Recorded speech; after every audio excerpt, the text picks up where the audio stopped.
I'm talking with Nick Bakay, the voice of Salem on Salem the Cat on Sabrina the Teenage Witch, and Norbert on Nickelodeon's Angry Beavers.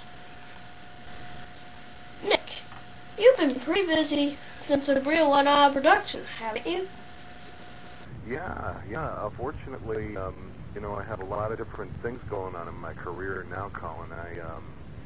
I was sorry to see Sabrina go away because it was a really fun show to work on, but we did 7 seasons, which is a lot for a show in this day and age, so no complaints there. But since then, very busy with ESPN, and I write on The King of Queens, the sitcom that's on CBS, and a few other things going on too. So no problems being bored and idle. Many of our viewers might not know that in addition to being the voice of Salem, you're also a producer on Sabrina, and you wrote some of the show's best episodes. Do you have any personal favorites? Let me see here. Obviously, because I played the cat on the show, I always had fun when I wrote an episode that featured the cat. That was maybe it's a little selfish, but I always liked it, and I always felt like I got the character on a special level. There was one episode where I don't know if you remember, it was one of my favorites. It was called "You Bet Your Family," and it opened with Salem playing poker in the Spellman's living room at the dining room table with a bunch of dogs. And he gets in over his head, and he ends up gambling away the family, and then they have to go get out of this mess from this witch who kind of came in and won the bet. And I always liked that episode a lot. I thought it was a lot of fun. And the dogs playing poker, you can't go wrong with that. Who are you more like, Salem or Norbert? That's a good question.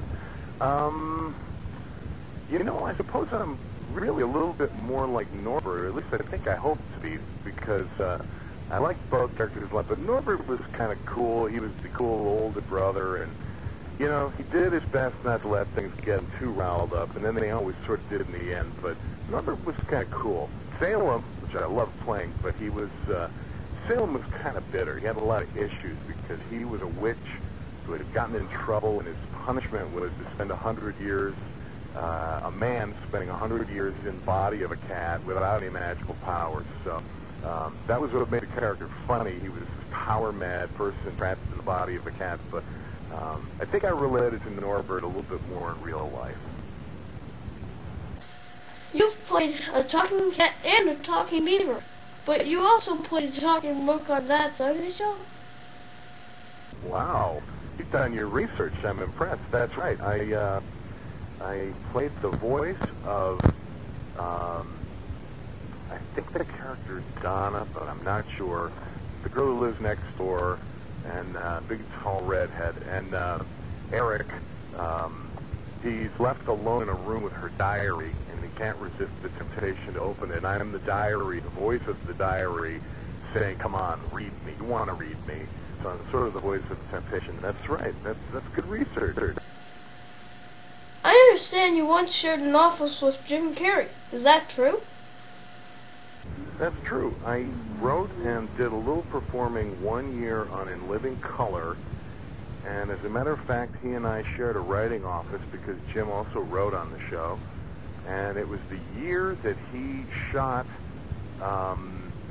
Ace Ventura, the Pet Detective, and The Mask, which are, really his first big starring movie roles, and, by the end of the year, the movies were out, and he was all of a sudden the biggest movie star in the world.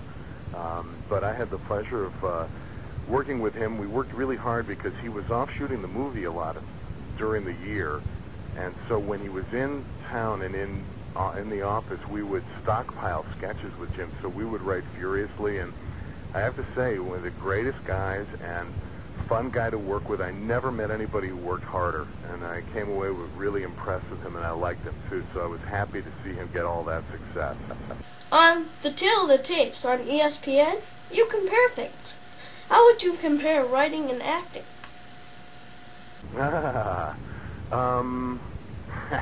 Well, you know what? I have to tell you, writing's a lot harder work.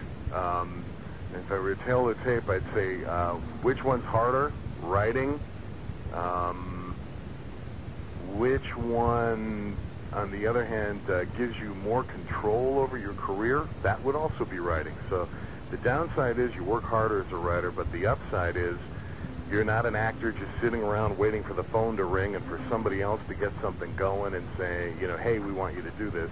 You can sit down any day, any minute you want, and cook something up for yourself, which is the great freedom of being a writer. So the acting is a lot more fun. It's playful. It's, you know, you get a lot of, it's very gratifying because you're out there in public. But, you know, writing is, lets you control your own destiny a little bit more. So I'm very happy that I have a balance of both.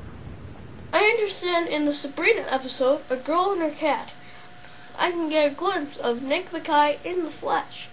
True, there were a couple of times when I was on camera. I'm trying to remember which. I think A Girl and Her Cat is the one where I was.